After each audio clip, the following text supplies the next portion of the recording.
झारखंड आंदोलनकारी सूर्या सिंह बेसरा ने भारतीय जनता पार्टी और सहयोगी दल आजसू पर कई गंभीर आरोप लगाए। उन्होंने कहा कि आजसू पार्टी अपने स्थापना दिवस को बलिदान दिवस के तौर पर मना रही है, जबकि उन्हें कोई हक नहीं कि स्थापना दिवस को बलिदान दिवस के रूप में मनाए। बेसरा ने कहा कि 1932 खतियान झारखंड आंदोलनकारियों को सम्मान, उनके आश्रितों को मुआवजा सहित कई मामलों पर असफल रही तो कैसे बलिदान दिवस कहते हैं। सुदेश महतो और उनकी पार्टी पर विभिन्न गंभीर आरोप के साथ रांची में एक प्रेस वार्ता के दौरान सूर्या सिंह बेसरा ने झारखंड की हेमंत सरकार और विपक्षी पार्टी बीजेपी पर खूब टिप्पणी की। कहा, हेमंत सरकार भी जानबूझकर स्थानीय नीति और आरक्षण को लटका कर रखा है। इतना ही नहीं, केंद्र सरकार को भी इस मुद्दे पर कटघरे में खड़ा किया। आजसू का झारखंड आंदोलन में इलेक्शन बाइकआउट का नहीं, जो आजसू ने बाइकआउट किया। दूसरा कि रेल रोकना और आर्थिक नाकेबंदी और पूरे झारखंड को आग के हवाले कर देना, ये बोडोलैंड गोरखालैंड को पीछे छोड़ देना, ये 50 साल के इतिहास में आजसू ऐसा शक्ति था जो 10,000 सेना आया। सूर्य सिंह बेसरा, प्रभाकर तिर्की, फास्ट लाइनर, राजू महतो आया है, प्रेम किस्कू, ये ललित महतो, ये तमाम ऐसे लोग झकझोर कर दिया। इन लोग एमएलए एमपी नहीं थे। तो दूसरा पॉइंट, इन 25 वर्षों में आंदोलनकारी को चिन्हित का काम नहीं हुआ है और उनको पेंशन देने का काम पूरा नहीं हुआ। उनके परिवार आश्रित को नौकरी देने की बात नहीं हुई।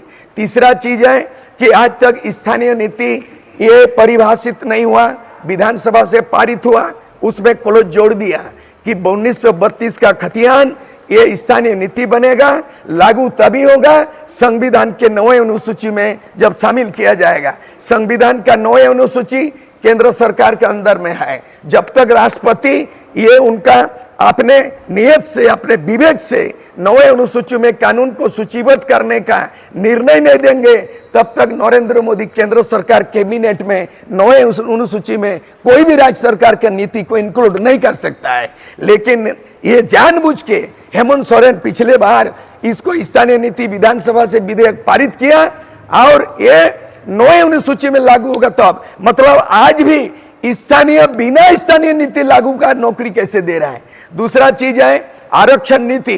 पूरे संविधान में ऐसा है कि अभी 50 ST SC OBC मिला के सुप्रीम कोर्ट का जजमेंट है कि 50% से ज्यादा आप आरक्षण नहीं बढ़ा सकते हैं। लेकिन नरेंद्र मोदी आर्थिक पिछड़ा को 10% जोड़ दिया, यानी ST SC OBC प्लस 10% मिला के राज्यों में 60%, केंद्र में 60%। लेकिन जानबूझ के आरक्षण नीति को लटकाया हेमंत सोरेन। पिछले बार 77% उन्होंने बिल पारित कर दिया विधानसभा से। 77, क्योंकि 77 कैसे पारित होगा जब 60% से ज्यादा होगा।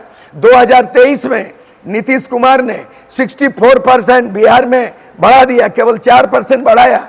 लेकिन नीतीश कुमार के आरक्षण नीति 60 के जगह 64 किया, 4 बढ़ाया, हाईकोर्ट रिजेक्ट कर दिया।